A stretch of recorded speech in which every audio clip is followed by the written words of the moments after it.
Si un emprendedor o un equipo fundador llega a decir, este va a ser el próximo $1 billion company, lo más probable es que jamás voy a invertir en ellos. Porque es muy distinto estar enamorado de solucionar un problema que estar enamorado de generar dinero. Y yo creo que el solucionar el problema trae consigo en un futuro, ojalá relativamente cercano y no tan lejano, el que el dinero también llegue de la mano. Pero el dinero generalmente como meta, no he visto a nadie que lo logre de manera adecuada. Estás escuchando Ángeles de Latam, el podcast en donde René Lomelí, partner en 500, conversa con los ángeles que invierten en startups de la región. En cada episodio aprenderás de la mano de nuestros invitados cuál es su tesis de inversión, cómo es su proceso de toma de decisiones y también buenas prácticas para que nuevos founders y ángeles inversionistas aumenten sus probabilidades de éxito. Gracias por acompañarnos. Comencemos. Bienvenidos y bienvenidas a este nuevo episodio de Ángeles de Latam. El día de hoy, como cada semana, tengo un invitado que me emociona muchísimo tener en este episodio. Desde Chile, y hace mucho que no teníamos a un invitado chileno, Cristian Tala Sánchez. Cristian es founder y él se define como capitán pirata del ecosistema startup, un medio de comunicación digital con foco en aprendizaje, conversaciones con founders y también ahí tiene su podcast que lo pueden ir a escuchar. Es General Partner en Nakama Ventures, emprendedor con un exit previo, inversionista en múltiples fondos de la región y por supuesto un ángel inversionista activo. Su portafolio incluye compañías como Karun, Toku, Pinup, Rada, Baidepa, Hackmetrics, Políglota y muchísimas más. Cristian, muchísimas gracias por acompañarnos. ¿Cómo estás? Muchas gracias a ti por la invitación y por esa increíble introducción. Al final, para que todos los que estén escuchando o viendo sepan, no es porque la gente de Chile no quiera participar, solo que a algunos nos costó poder decirle que sí participara René. Así que es culpa nuestra, no es culpa de René. Que quede claro. No, y vas a ver que vamos a tener muchos más. Seguramente también tú me puedes conectar con otro y así es como este podcast se va alimentando de nuevos invitados. Cristian, pues para arrancar, siempre me gusta escuchar la historia de nuestro invitado. Cuéntanos, ¿quién es Cristian Tala? Ya, pero es que si cuento toda la historia, no tenemos suficiente tiempo para contar la parte más entretenida. Así que, René, ¿qué parte de la historia quieres conversar? ¿Quién eres en el lado personal y de pronto conectarlo un poco con cómo empiezas a emprender y de ahí nos vamos con el resto de la historia? Ya, trataré de hacerlo lo más resumido posible. Soy una persona que le encanta solucionar problemas. Mi background es tecnológico, soy ingeniero civil en informática y telecomunicaciones. Me encanta estudiar. Soy de las personas que cree que los títulos no son importantes, pero me encanta tenerlos. Es horrible lo que estoy diciendo porque es súper hipócrita. Pero tengo mi máster en ciencias de la ingeniería, tengo algunos diplomados, tengo otros máster y tengo un MBA en emprendimiento. Los he hecho en distintas partes del mundo. Sin embargo, y para arruinar un poco la estructura de tu presentación, te quiero decir que antes de emprendedor fui inversionista. Yo partí como inversionista en productos, servicios y startup antes de partir como startup propia. Me pasó que trabajé bastante en mi empresa familiar. Fui profesor de universidad en el área tecnológica. Entonces siempre estuve relacionado en el mundo tanto de negocios como tecnología, con un pilar muy fuerte en tecnología. La manera de cómo llegué a emprender con la empresa que tú bien dijiste, que se llama Pago Fácil, que es un Payment Aggregator, un Payment Facilitator, fue porque yo tenía el dolor. Cuando yo estuve trabajando en la empresa familiar, yo quería poder vender online de manera sencilla. Me tardé meses. Y soy de esos nerds que tiene blog personal, que es cristiantalo.cl, hace más de 15 años. Entonces, lo que hice fue simplemente agarré todo lo que aprendí, generé plugins open source, los distribuí de manera gratuita para todo el mundo y ¡puf! Hace 12, 13 años atrás, el 2011, la gente empezó a ocupar mi conocimiento para poder vender online en Chile. Puede que suene trivial, porque las personas que están vendiendo hoy en día contratan Stripe, contratan Mercado Pago, contratan cualquier cosa y se ponen a vender. Pero cuando yo hice esto, el tiempo promedio de una empresa para poder empezar a vender en línea eran 6 meses. Y yo con todo esto que creé, lo reduje a un par de semanas. Entonces, todo esto antes de emprender en medio de pago. Esto me llevó a generar una consultoría en mi tiempo libre y por diversión, sí, así de nerd, creé una consultora por diversión, en donde ayudaba a distintas empresas a empezar a vender online, a tener sus propios e-commerce. Pero estamos hablando del 2012-2013. O sea, todavía no era el boom. En el Cyber Day en Chile, me acuerdo que participamos 6 empresas la primera vez que yo participé. Estaban los retail gigantes y yo. No me fue muy bien tampoco. O sea, ojo, yo te estoy diciendo que sé cómo hacer que las cosas funcionen, pero nunca he sabido hacer estallar un e-commerce. Creo que hay gente que lo puede hacer mucho mejor que yo. Sin embargo, el bichito de cómo hacerlo aún mejor, de implementar estas pasarelas de pago de manera automatizada, siempre lo tuve.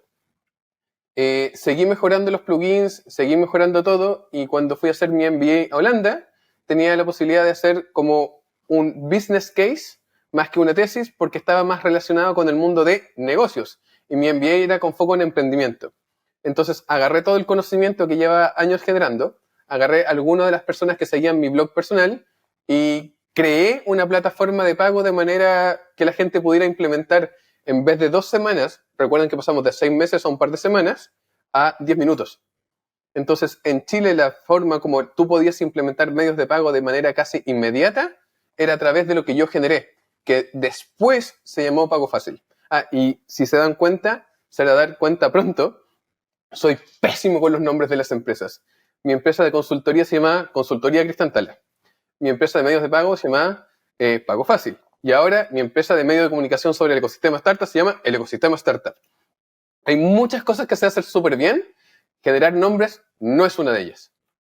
Bueno, igual no lo sé, ¿no? Son memorables, son fáciles de aprender, son fáciles de escribir y encontrar en Google, así que... Sí, pero yo de verdad lo intenté. Te juro que intenté generar un Google, generé un Yahoo, o sea, un nombre que fuera nada y que llamara la atención, pero no lo logré con ninguna de las empresas. Bueno, pero a ver, me interesa la historia de Pago Fácil. Ok, perfecto. Estás contando que es algo que inicia muchos años atrás, en donde describes en Chile, pero también era un factor en otros países de Latinoamérica, la dificultad de crear un e-commerce, porque no necesariamente existían todas las herramientas a la mano tecnológicas y que pudieras implementar con velocidad. Eso dijiste 2011, 2012, ¿no? Entonces, ahí empieza la historia de lo que potencialmente es una gran historia de éxito para ti, Pago Fácil, que en tu LinkedIn lo listas de 2016 a 2021.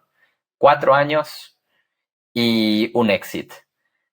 ¿Cómo es esa historia? ¿Cómo pasas de decir, oye, esto lo hice como por hobby y por diversión, a veo la oportunidad de hacer una compañía de verdad? 2016 vamos a ponernos serios con esto. Y mucha gente que a lo mejor está emprendiendo, uno de sus deseos es eventualmente tener un evento de liquidez. Ya sea el típico que escuchamos, salir a la bolsa, o una adquisición, que es la historia que tú viviste. ¿Cómo es que eso sucede en un periodo de tiempo que es relativamente corto? De hecho, creo que incluso fue más corto. Yo pongo desde el 2016, pero la realidad es que el código que después se transformó en la empresa lo escribí a fines del 2016. Fue los primeros clientes pago, los tuve en diciembre del 2016. Sin embargo, desde septiembre de 2016 a septiembre de 2017, yo estaba en Holanda haciendo mi MBA. Entonces esto también era un hobby. Eso de ponerme serio con esto tampoco existía todavía en ese periodo. Esta empresa fue creada con mucho bootstrapping. Se creó mientras yo estaba en un hotel de estudiantes, en el comedor comunitario y en la biblioteca de la ciudad, aunque la biblioteca de la ciudad era maravillosa. Me encantaba, yo llegaba con mi laptop, me duraba todo lo que tenía que durar y yo codeaba en la biblioteca, era feliz. Sin embargo, cuando se empezó a volver algo más formal, fue porque yo levanté capital con un crowdfunding llamado Brota, como dijiste anteriormente, y esto fue en octubre de 2017. La empresa realmente fue creada en noviembre de 2017. Para que yo en febrero de 2018 yo vuelvo a Chile y contrato a la primera persona que trabaja conmigo, que también tuvo vesting en la compañía. Si ponemos la fecha de cuando esto se volvió serio, remarcando serio entre comillas, yo creo que fue febrero del 2018, cuando le empecé a dar mi full time y cuando tuve una persona más que no fuera yo. Todo el periodo anterior yo estuve solo mientras hacía mi MBA. haciendo de comercial, haciendo de desarrollador, haciendo de diseñador de páginas web y soporte a través de WhatsApp de los clientes. Cuando yo hice el crowdfunding tenía un poco más de 100 clientes pagándome por el servicio y yo lo estaba usando como hobby. Y ahí es una de las cosas que encuentro más importante el momento de emprender. Emprende en algo que te gusta. Emprende en algo en que tú realmente sientas cuál es el dolor. Porque si tú sientes cuál es el dolor, eres el primer cliente de tu propio producto. Es increíble. Porque sabes lo que se necesita, sabes cómo poder construirlo, entonces ayudas a un montón de personas más que están teniendo el mismo dolor que tú. Entonces el producto nace del dolor y no es que tú quieras llegar y decir voy a generar este producto porque sé que le va a servir a mucha gente. No, es tengo este dolor, genero el producto que lo soluciona, veamos si a alguien más le sirve. Es maravilloso. Oye, Cristian, y siendo febrero 2018 a un momento de adquisición que, de nuevo, no sé las fechas exactas, pero guiándome de tu LinkedIn, junio 2021, ahorita mencionas, tenías 100 clientes en el momento de crowdfunding. ¿Cuál es la historia de tracción, de crecimiento del equipo? Mencionas 2 personas en ese momento. ¿Cuál es como el estatus en el que estaba la compañía en el momento de la adquisición para que fuera algo atractivo para Evo Payments, que es el adquiriente, ¿no? Cuando vendimos, o sea, cuando firmamos el term sheet fue en octubre de 2020. Entonces, de ahí al 2021 era algo que no podíamos hacer público por, uno, que el partnership que tenían en Chile tenía que estar regulado por el gobierno. Dos, ellos son una empresa también que está abierta a la bolsa en Estados Unidos. Por lo tanto, apenas dijeran y se hiciera la inversión, tenían que hacerla pública. Y no podían hacerla pública por lo que estaba pasando en Chile. Entonces estuvimos desde octubre, noviembre, hasta mayo del 2021 esperando que todo sucediera. Y yo me estaba volviendo loco, porque decía, oye, ¿y si me están estafando? Oye, porque era, en 2 semanas más te pasó la plata, en 2 semanas más te pasó la plata, en 2 semanas más te pasó la plata. Y en el term sheet yo tenía un no innovar. Entonces, desde septiembre, octubre del 2020 hasta mayo del 2021, yo no pude hacer ningún cambio en la plataforma. Lo que era horrible porque somos una startup en donde los clientes me estaban solicitando más funcionalidades y yo no podía hacer ningún cambio. Pero ese año, el mismo 2020, nosotros tuvimos un profit con la compañía de $3,5 millones. Entonces, la mayoría de los inversionistas que entraron retornaron toda su inversión y con profit con la primera repartición de dividendos. Lo que igual me dejó así como, wow, genial. Porque toda la gente que creyó en mí para poder yo sacar adelante una compañía que no tenía idea cómo lograrlo, fue recompensada. Y ahí podemos empezar a conectar con los inversionistas Ángel después. ¿Cómo rayos? O sea, yo empiezo a ver el pitch, mi deck, de cuando yo emprendí y la gente que invirtió en mí cuando yo estaba solo viviendo en otro país y solo con 100 clientes y ningún empleado, ningún socio, ningún nada, y aún así invirtieron. Fue increíble. Yo no hubiera invertido, lo que suena pésimo, pues yo no lo habría hecho. ¿Cuánto capital levantaste? Nada más como para el contexto y como cuántos inversionistas tenías. Voy a hablar en dólares del momento, no porque ya no es tanto así en dólares de ahora, pero en su momento levanté con crowdfunding $100,000. 2 años después levanté con un Corporate Venture Capital 500,000. Yo levanté en total solamente $600,000. Espectacular. Y ahora mencionabas también un componente que me parece interesante. Reparto de utilidades de ese monto que mencionabas. En las startups no es común que escuchemos eso porque generalmente vemos ese capital reinvirtiéndose en la compañía para seguir contratando gente, hacer más producto, growth, etc. ¿Por qué repartir ese capital y por qué vender si estabas haciendo dinero? Mira, hay muchas razones. Recuerda que el trabajo de un CEO es súper solitario. Sin embargo, como yo generé la empresa solo, hay muchas cosas que partieron desde el día cero automatizadas. Por lo tanto, tampoco necesitamos muchas personas trabajando en la compañía. Y al momento de la venta éramos 13 personas trabajando full time, de los que 3, además de mí, tenían puestos de COO, CMO y CFO. Entonces nuestro equipo era pequeño y estamos haciendo un montón de utilidad. Sin embargo, aún así yo me sentía solo. Y 2018, 2019, 2020 yo caí en el hospital por estrés. Y la última vez fue rudo, me dio una trombosis pulmonar el 2020 justo cuando estaba el periodo de pandemia por el encierro y casi muero. Entonces también está la parte un poco más emocional de qué me sirve seguir creciendo una startup solo, trabajando los fines de semana, los feriados, trabajando de 5:30 de la mañana hasta 9 de la noche, todos los días por 3 años, en donde el cuerpo me está atacando, cuando todo se está resintiendo, si es que voy a morir. Entonces, también nosotros habíamos hecho un muy buen trabajo en donde apoyamos mucho al gobierno también en su momento para la transformación digital de las startups. Apoyamos a muchas instituciones bancarias también ese mismo año por la pandemia con exactamente lo mismo, transformación digital de las pymes. Por lo tanto, también fue tanto el ruido que hicimos y tanto el impacto que creo que hicimos en su momento, que ya teníamos propuestas para la venta. Y como a nivel familiar también yo veía que el resto de las empresas que yo estaba viendo o mi familia directamente no les estaba yendo bien, me puse el parche antes de la herida. A mí me está yendo bien, tengo mucho porcentaje de una startup que vale mucho dinero, pero yo no tengo liquidez. Entonces el vender fue una buena idea en ese momento. De hecho, recién hace un par de semanas me di cuenta que era lo correcto, porque si bien recuerdan, especialmente todos los que nos están escuchando, el 2020 los precios de las startups no estaban inflados. El 2021 yo pude haber vendido tal vez al doble. O sea, tal vez. Pero también pude haber valido cero la compañía. Porque también tenía muchos problemas, no de compañía, sino de las integraciones verticales o proveedores que me impedían poder seguir creciendo más. Entonces, por un lado, económicamente era un buen momento, era un buen pick. Yo quería tener ese colchón en caso de que tuviera que hacerme cargo de, por ejemplo, soportar a mi familia en caso de que fuera necesario. Y estaba el otro lado que también me estaba sintiendo súper solo y que me había tirado al hospital y casi muero. Entonces se juntaron varias razones más emocionales, más que otra cosa, que me hicieron tomar la decisión de vender.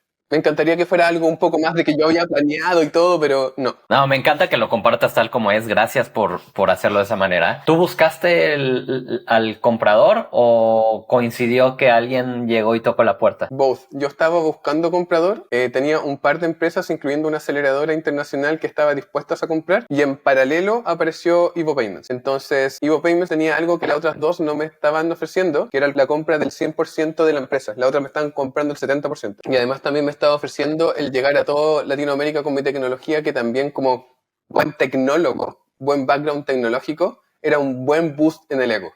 Y me gustó mucho ese boost en el ego, independiente haya funcionado o no en su grupo. Oye, Cristian, y después de vender, seguramente venía con un compromiso de estar cierto tiempo en la compañía. Creo que estuviste ahí un año, año y medio. ¿Por qué no quedarte ahí? ¿Por qué salir y hacer cosas nuevas? Yo al principio pensé que me iba a quedar mucho más tiempo. Parte de la negociación en su momento era que me quedara 3 años. Sin embargo, ahí mi abogado me ayudó mucho para negociar un año. Pero dije, ya, bien, negociemos un año por si acaso, porque en la realidad quiero quedarme en una corporación internacional aprendiendo cómo llevar, internacionalizar una startup para que la próxima vez que lo haga, o como mentor o como inversionista, pueda aportar mucho más valor. La realidad es que yo estaba ahí de juguete. Nadie me tomaba mucho en consideración. Creo, sin tratar de sonar pedante, que yo era de los que más sabía de medios de pago a nivel país. Nunca tomaron en consideración mis consejos. Hoy día creo que se están arrepintiendo.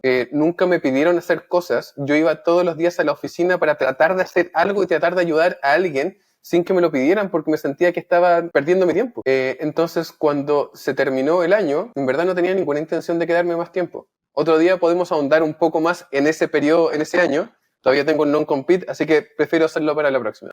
Pero qué locura la parte que mencionas del abogado, ¿no? He escuchado muchas historias donde la negociación de haber invertido y tener al abogado correcto de tu lado en el mediano y largo plazo paga muy bien. Y supongo para ti esa es la historia.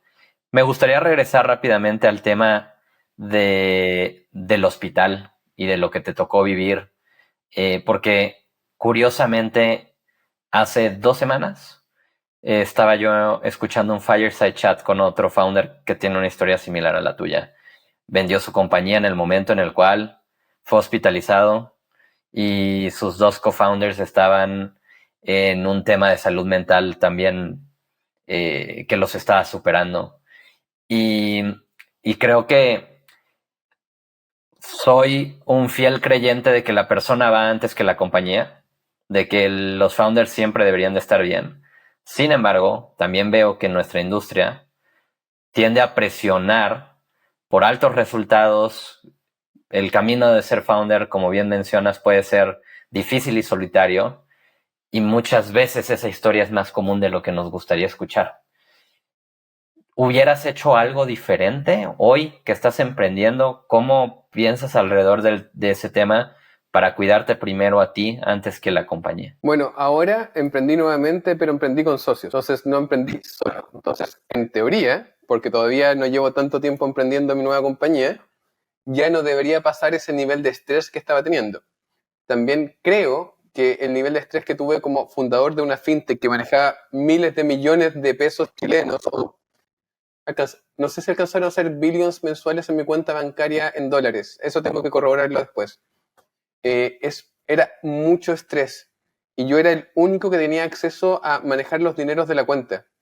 Imagínate que cuando quedé en el hospital y estuve a punto de morir antes de aceptar la venta, yo fui con la que hoy día es mi señora, me dejaron internado y lo primero que le pedí no fue que le avisara a mi familia, fue, ¿me puedes traer el laptop para poder seguir trabajando mañana en la mañana? Para poderle hacer los pagos a mis clientes y que mis clientes no se vean afectados.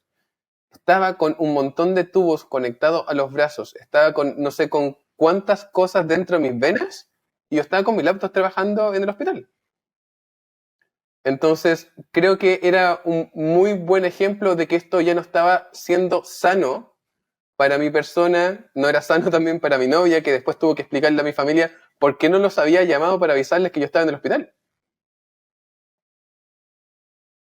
Entonces, esas son cosas que trataré de que no pasen de nuevo. Y en teoría, ahora teniendo un equipo de cofundadores o una cofundadora que es la que está de la mano conmigo hoy en día en el ecosistema startup, no debería pasar. O en teoría no debería pasar. Me agrada, lo mencionas como, o sea, quitarle un poco de lo solitario al traer co-founders. Creo que también te hizo consciente de un tema importante, al menos para ti. Ahora mencionabas el hecho de que una salida te permitía tener estabilidad financiera, inclusive para poder soportar a tu familia. Y eso me hace pensar el qué va después para un founder que logró eso, ¿no? ¿Desde qué lugar hoy Cristian construye teniendo estabilidad financiera versus el Cristian del pasado que de pronto no la tenía y construye desde un mindset muy diferente? Es muy distinto cuando no sabes cómo vas a llegar a fin de mes, con el nivel de estrés de no saber cómo pagar los sueldos o el nivel de estrés de no saber si te puedes pagar tú un sueldo para poder pagar a la gente que trabaja contigo, a tener esta estabilidad financiera en donde tu única preocupación es cómo puedo generar más impacto. Hoy en día estoy en la segunda, porque yo, por ejemplo, en este nuevo emprendimiento, yo no me pago sueldo. No pretendo pagarme sueldo. Yo soy el inversionista ángel de este nuevo emprendimiento.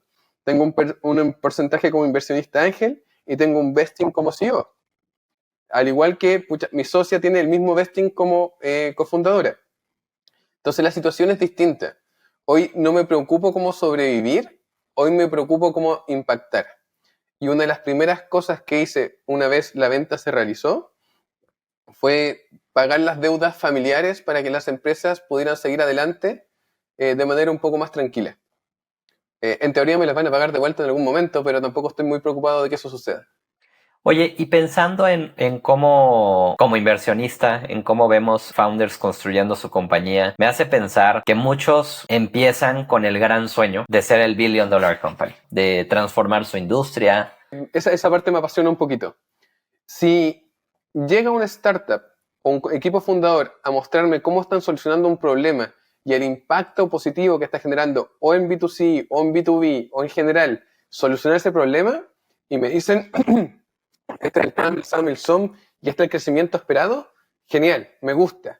Si un emprendedor o un equipo fundador llega a decir, este va a ser el próximo billion dollar company, lo más probable es que jamás voy a invertir en ellos. Porque es muy distinto estar enamorado de solucionar un problema que estar enamorado de generar dinero. Y yo creo que el solucionar el problema trae consigo en un futuro, ojalá relativamente cercano y no tan lejano, el que el dinero también llegue de la mano. Pero el dinero generalmente como meta, no he visto a nadie que lo logre de manera adecuada. Puede ser un sesgo, pero en general prefiero emprendedores solucionando problemas.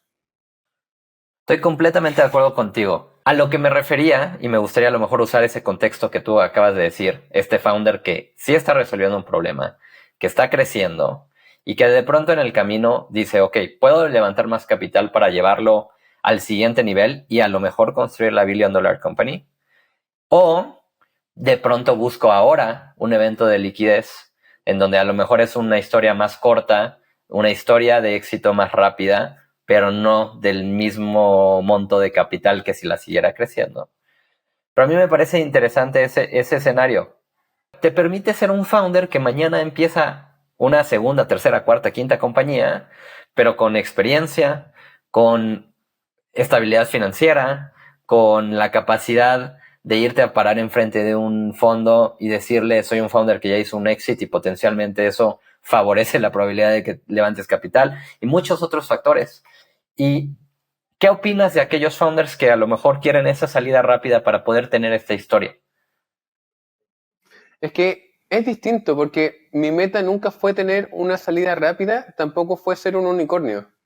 Mi meta, de la razón de la creación de la empresa, fue apoyar a otras empresas a poder vender de manera inmediatamente online. O sea, fue apoyarlos en este camino y creo que eso lo logré. Entonces, mi meta fue cumplida. Yo pude haber cambiado la meta para la siguiente etapa, para seguirla creciendo. Sin embargo, también creo que yo no tenía las capacidades para ser el CEO que la startup necesitaba. Y yo estuve buscando ese CEO. Lo más probable es que si yo no hubiera vendido la empresa, yo también me hubiera salido de la compañía. Porque yo creo que soy el tipo de founder que ayuda mucho en etapa temprana, tanto como emprendedor o como inversionista o mentor. Pero ya cuando estás, por ejemplo, en una serie A y la empresa ya se vuelve un poco más corporativa, ya en vez de 10 personas son 100, creo que yo no soy la persona adecuada primero para liderar y segundo para mentorear. Y la razón es súper sencilla. Me encanta la generación de estrategia, me encanta la generación de ideas, me encanta la solución de problemas, pero odio el management, odio la parte de gestión y no me gusta. O sea, una cosa es tener que hacerla porque es tu rol y tienes que sacar adelante una empresa y otra es que te guste hacerlo y seas bueno en ello. Yo creo que fui good enough haciéndolo, pero no era lo que quería lograr tampoco. Entonces, si se dan las opciones, era un buen momento para vender, tenía ese sentimiento de que me iba a dejar en una situación mucho más tranquila y que además podía generar un impacto a futuro con el dinero del exit, maravilloso. Pero ojo, yo siempre pensé en Pago Fácil como un exit. Entre 3 a 5 años, estuvo más cercano a los 3, pero nunca planeé muy bien el monto, nunca planeé muy bien el cómo. Sin embargo, yo creo que siempre supe que yo no era la persona que iba a liderar la compañía en un futuro. Qué interesante porque mencionas la claridad que tú tienes de dónde están tus capacidades de acuerdo a la etapa o el tamaño de la compañía. Y, y creo que un reto para muchos founders es cómo crecen profesionalmente y personalmente a la par de la compañía. Y muchas veces la compañía puede superar al founder. ¿Qué le aconsejas a un founder que está en esa posición para mantenerse a la altura del rol que tienen que ejercer cuando son dos personas a cuando a lo mejor tocan ser 1500? Mira, puede que cuando el crecimiento sea un poquito más lento del que nos pasó a nosotros, el founder tenga espacio para poder crecer a la velocidad correspondiente. Yo creo que la empresa me sobrepasó muy rápido. Crecimos demasiado rápido para la cantidad de aprendizaje que yo podía tener. Pero no sé qué consejo te puedo dar. Es simplemente, si tú quieres ser la persona que la empresa necesita, lo más probable es que vayas a adquirir esos conocimientos para ser la persona que la empresa necesita. Sabiendo que en algún momento tienes que darte cuenta, mirarlo desde arriba y ser, pucha, o sea, es que la verdad no lo soy. Y ser suficientemente honesto con la empresa que tú creaste para darte cuenta de que tiene que ser alguien más el que la lleve al siguiente nivel.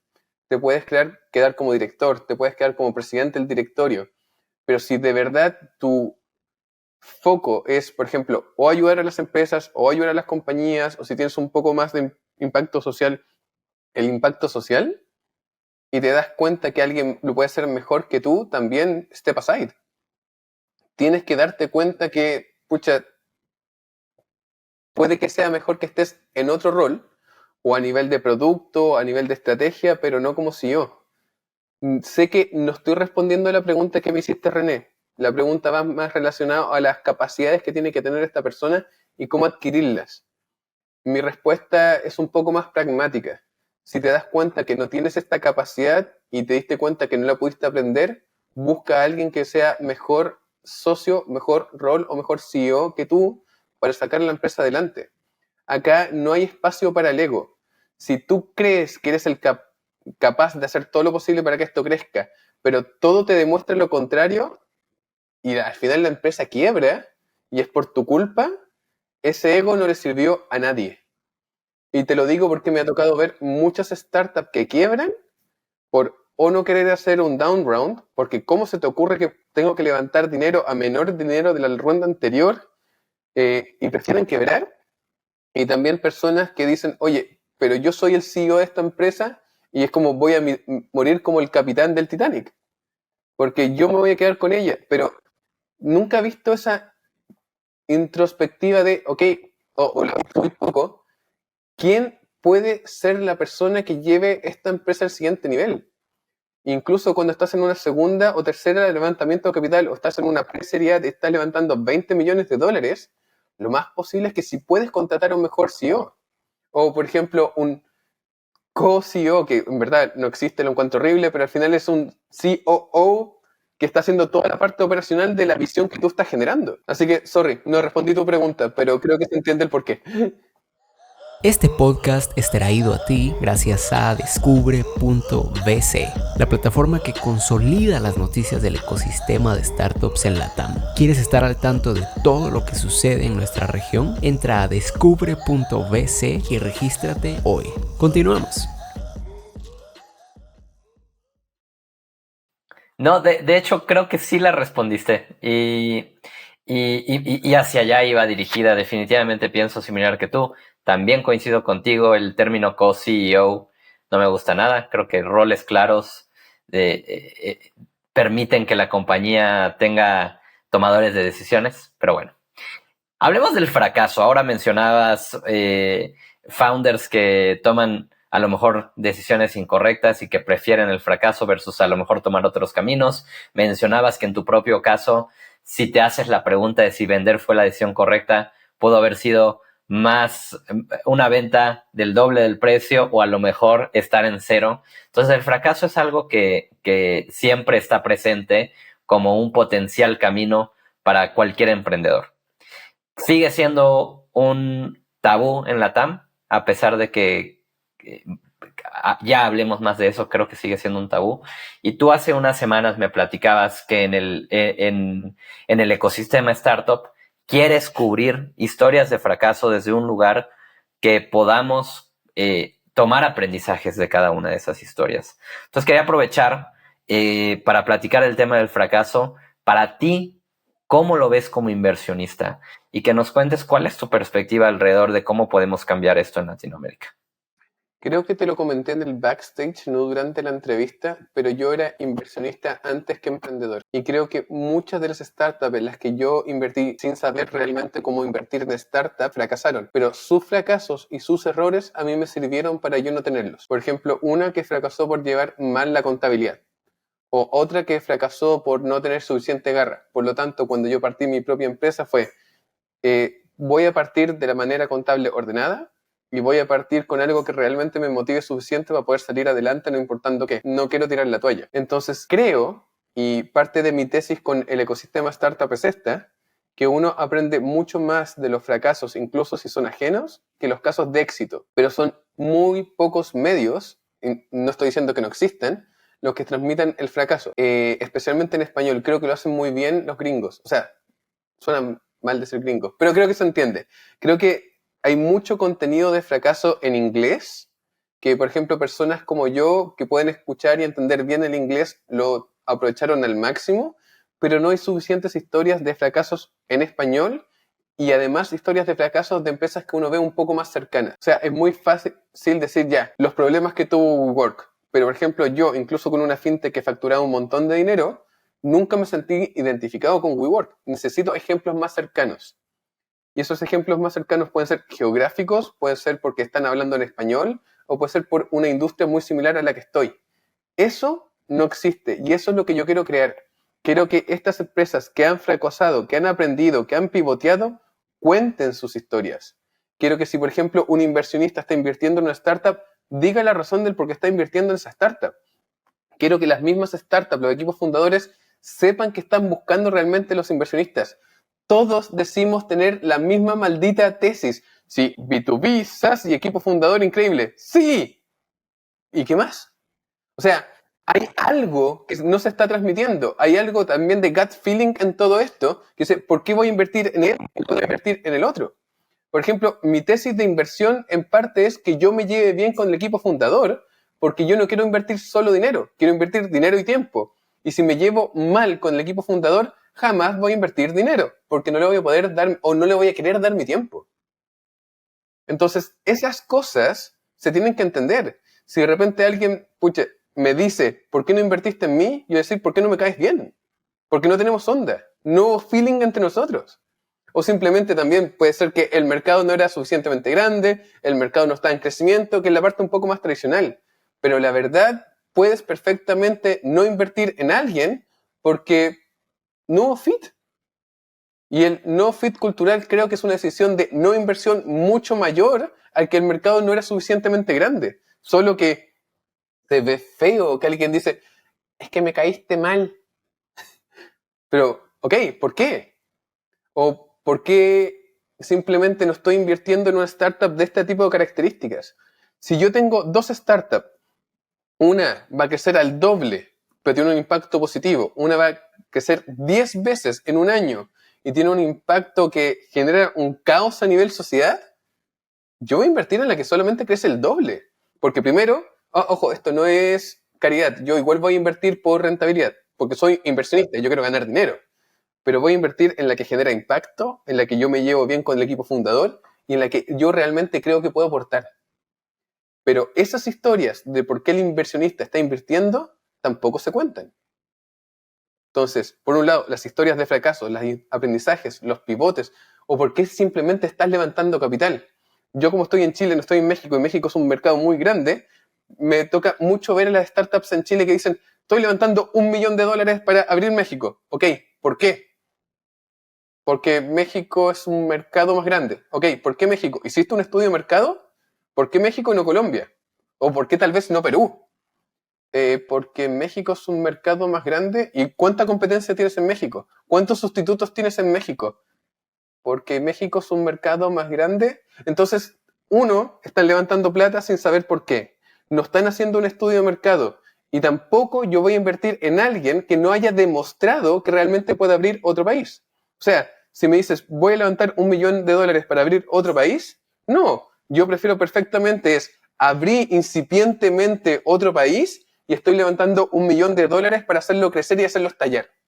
Entonces, por ejemplo, yo no invierto en fase idea, porque mi background tecnológico me impide y me duele en el alma que llegue alguien sin un producto.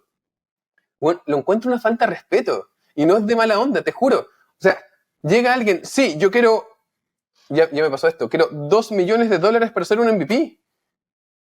¿Por qué? Porque necesito $2 millones para hacer un MVP. Ok, ¿por qué? Porque, ya, ok, chao, vete.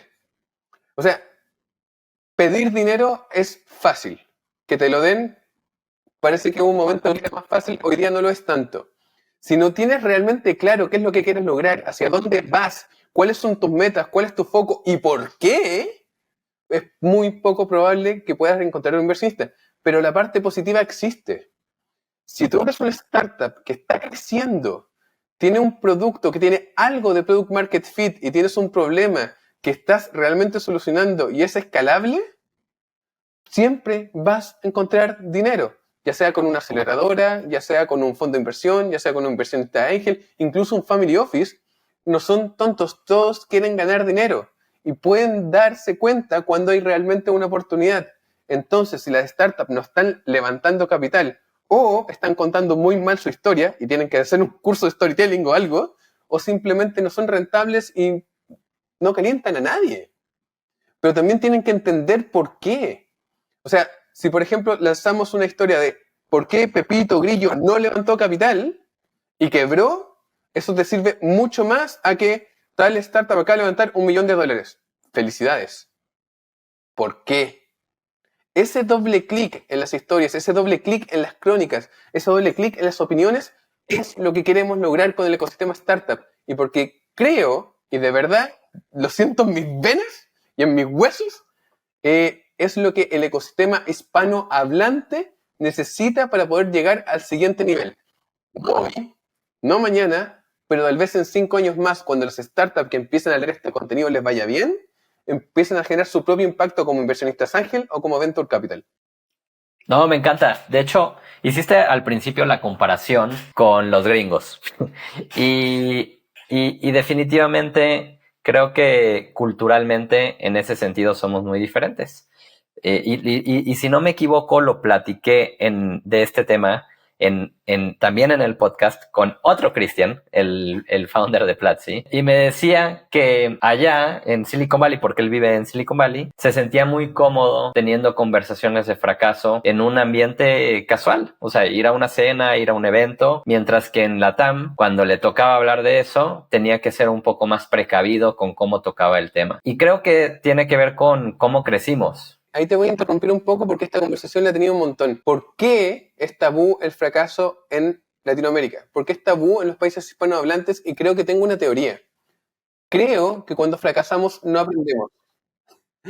Y porque si yo fracaso una vez, fracaso 2 veces, fracaso 3 veces y estoy en Estados Unidos, hoy este buen aprendió un montón. Este buen aprendió un montón. Yo debería contratarlo porque todo el aprendizaje que tiene me va a servir para salir adelante. Acá yo jamás diría eso. Conozco mucho emprendedor que ha fracasado un montón y no creo que haya aprendido.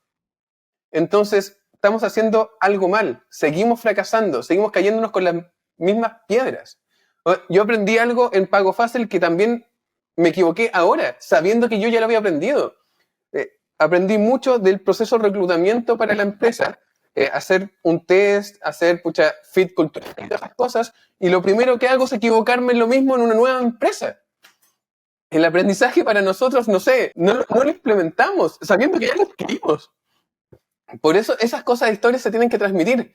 Pero yo no conozco en Latinoamérica a alguien que diga, oye, este güey ya fracasó un par de veces, lo voy a contratar para adquirir su conocimiento. Pero en Estados Unidos sí pasa eso. Y es muy probable que a la segunda, tercera o a la séptima vez tengan un unicornio. Muchas startups es exitosa a la séptima vez. Sin embargo, si yo invierto, incluso como inversionista, a la primera y fracasa, tal vez yo no voy a invertir en la segunda en el equipo fundador, siendo que debería haber un aprendizaje que lo lleve al éxito en la segunda. Y aún así no lo haría, sabiendo todo lo que te estoy diciendo. ¿Por qué? De hecho, René, en verdad, ¿por qué? Cuéntame, ¿cuál es tu opinión? Tú también tenías una. Sí, entiendo tu punto, aunque no estoy 100% de acuerdo con el no aprendemos. A ver, pero lo entiendo porque definitivamente creo que sí es un factor cultural y en algunas personas seguramente es real lo que tú estás diciendo. Sin embargo, sí creo que crecimos en un ambiente y en una cultura que premia el éxito, pero castiga el fracaso. Y entonces, piensa en cuando eras pequeño y si reprobabas una materia en la primaria, inmediatamente había un castigo en casa, en lugar de entender por qué fracasaste, ¿no? Y crecimos en una cultura que castiga el fracaso. Y entonces al castigarlo, te sientes siempre mal, culpable, no sientes que hay una victoria dentro del fracaso. Y entonces cuando tú escuchas al gringo hablar del fracaso, se lo cuelgan como medalla. Nosotros no nos colgamos de medalla a los fracasos porque creo que desde pequeños lo aprendimos a castigar en vez de entender qué le puedes sacar de provecho, cómo conviertes un fracaso en una victoria. Pero Tú nada más mira cómo se ve diferente el LinkedIn, el perfil de LinkedIn de alguien de Estados Unidos, y mira cómo se ve el perfil de LinkedIn de un latino. Y nosotros tendemos a resaltar solamente el hoy, y cuando lo comparas con el perfil a lo mejor de un gringo que lo hace muy bien, porque tampoco podemos generalizar, venden toda su historia, no venden solamente el presente. Igual ahí no me queda claro la razón del no aprendizaje. Una cosa es que no lo tengamos como medalla y otra cosa es que no hayamos aprendido de nuestro fracaso. Eso todavía me queda como duda y no te tengo una respuesta. Yo creo que tanto nos da pena haber fracasado que escondemos o dejamos de intentar a lo mejor el aprendizaje, porque lo vemos como algo tan negativo que ¿qué puedes sacar? ¿Qué podrías tú sacar de algo tan negativo como fracasar? Tal vez viene de ahí, pero no lo sé. Es una conversación más profunda, pero yo quiero que cambiemos de tema. El tiempo se nos comienza a terminar y me gustaría que nos cuentes primero, ¿por qué profesionalizar las inversiones? Me compartiste un archivo de todas tus inversiones y tienes una mezcla de varias cosas. Tienes inversiones que hiciste directas como Ángel. Luego tienes un fondo que hiciste que se llama Nakama y desde ahí hacerlo como yo me imagino una práctica más profesional. Tienes la parte de bruta, tienes la parte de haber invertido en un montón de fondos porque no es uno ni dos, son varios más. ¿Por qué después de tu historia como emprendedor poner tanto foco en inversiones y en tantos formatos tan diferentes que no nada más es decir, pues estoy haciendo como Ángel, estoy siendo emprendedor? De hecho, eres emprendedor, Ángel, general partner, como que tienes diferentes roles. ¿Por qué profesionalizarte como inversionista? Cuando yo vendí mi empresa, me dediqué a mentorear muchos startups que estaban en situaciones en etapas mucho más tempranas. Sin embargo, tenía dos cosas. Uno, la falta de conocimiento sobre cómo salir adelante, y por eso empecé a generar contenido tanto audiovisual como de mi blog personal, que fue lo que terminó siendo el ecosistema startup, pero otro también a nivel de dinero. Sin embargo, dinero y conocimiento puedo transmitir, pero lo que nunca logré tanto como otros era networking. Parte de mis inversiones es generar un funnel de venture capital en donde comparten los ventures en los que participo parte de mi tesis como ángel. O sea, en muchos casos yo invierto como ángel en startups que formo y ayudo a formar para que cumplan la tesis de alguno de estos venture capital de etapa pre-seed o seed, y que esas startups pueden ser un buen semillero para estos fondos que están en serie A. Entonces, la realidad que mi tesis de inversión funciona como un funnel. Ayudo a la startup, invierto en la startup para que alguien más invierta en la startup y ese alguien más después venga y invierte en la startup. Entonces, invertí en distintos fondos que son parte de ese funnel para generar una especie de lo que yo llamo un funnel virtuoso. Yo no creo que esa palabra exista, pero creo que se entiende. Y no es traspasarle la responsabilidad al que viene después. No es estafar al que viene después para que invierta en la startup a la que yo invertí.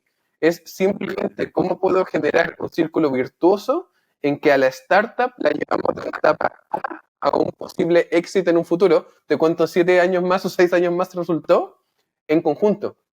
Porque tanto como emprendedor como inversionista, yo soy fiel creyente que uno no puede llegar de cero al infinito solo. Y necesitas estas personas que estén contigo en el camino. Yo hoy tengo mucha experiencia invirtiendo en startup. Creo que tengo mucha experiencia validando tanto el TAM, el SAM, el SOM, la estrategia de la startup y a los fundadores. Pero la probabilidad que me equivoque, siendo que hago yo solo la inversión, es alta. Al yo tener un fondo de inversión y tener un comité de inversión que no depende 100% de mí, me ayudan a ver cosas que yo no veo.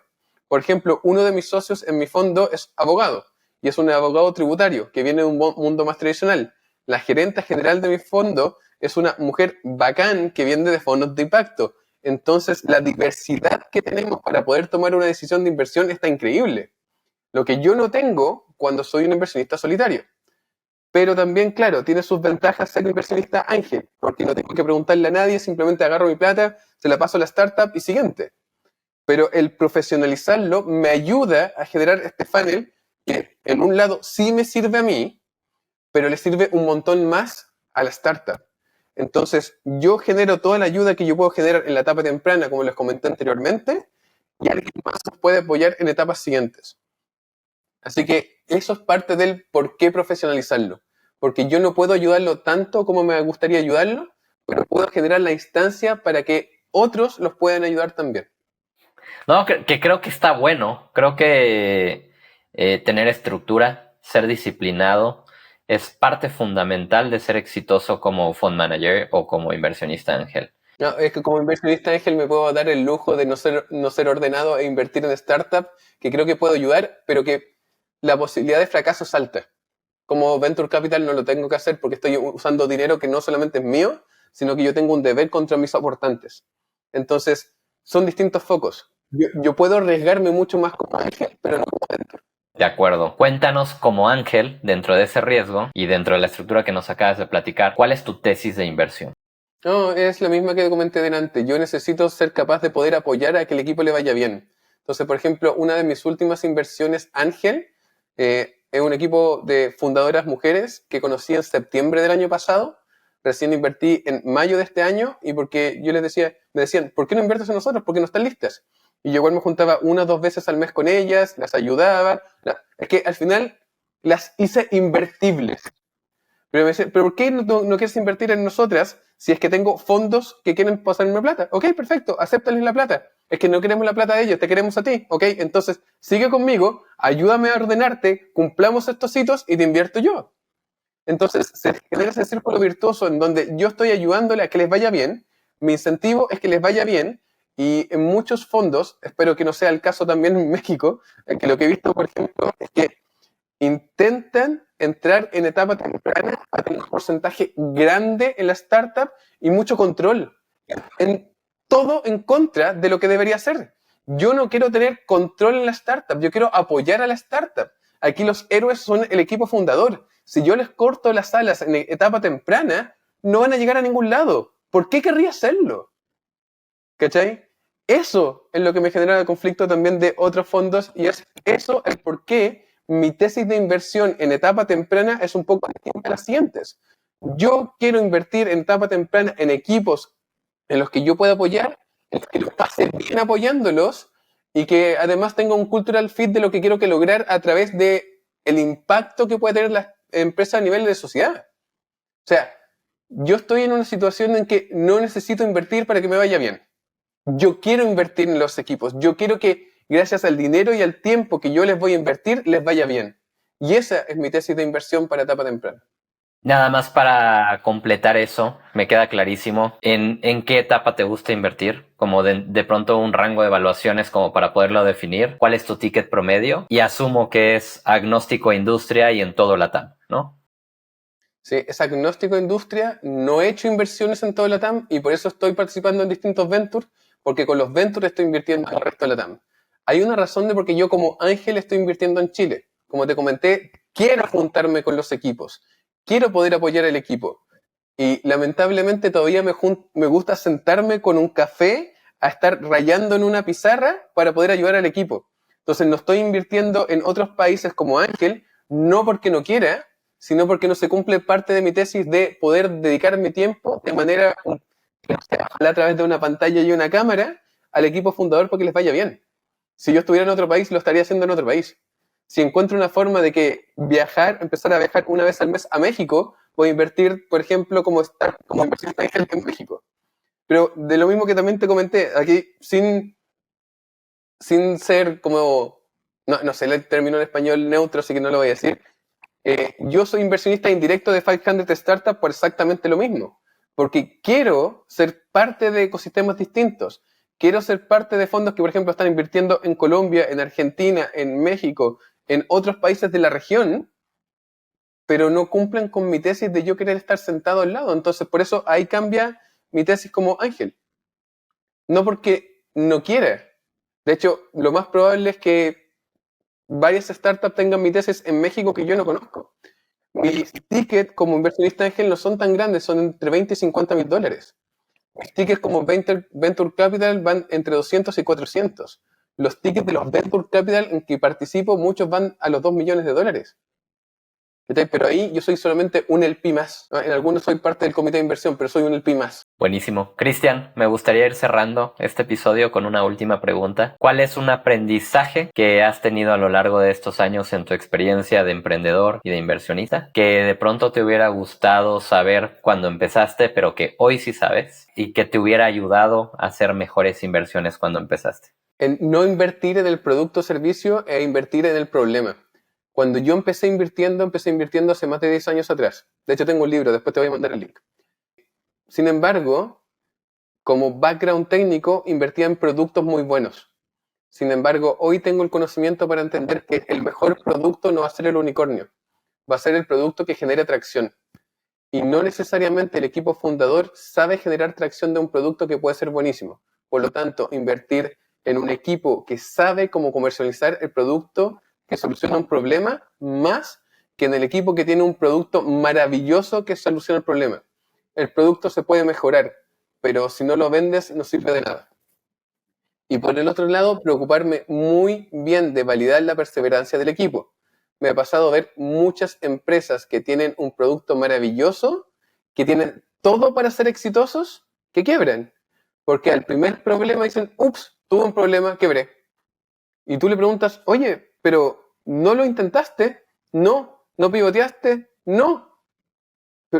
Y no me queda en la cabeza. ¿Y por qué no? No, porque quebré. Pero bueno, ¿no intentaste nada más?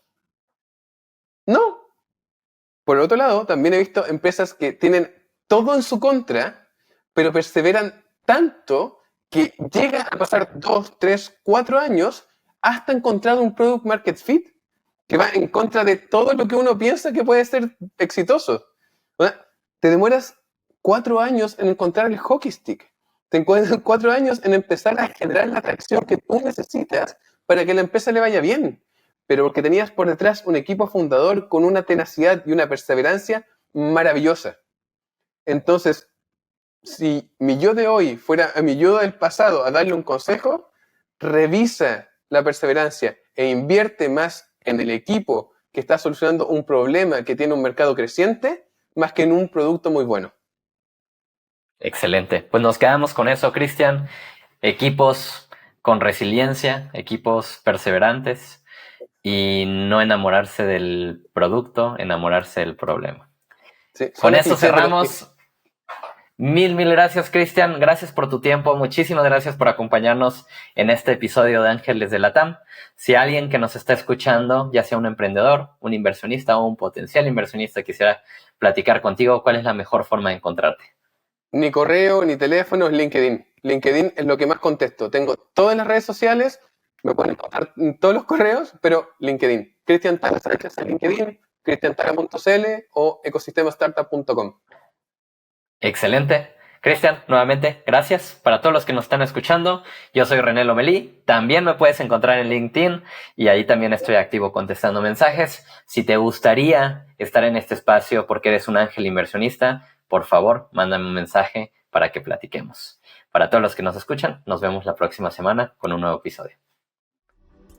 Esto fue Ángeles de Latam. Si te gustó el episodio, ayúdanos a compartir esto con más personas y síguenos para mantenerte al tanto de la siguiente conversación. Búscanos en redes sociales como @500latam y @descubrebc.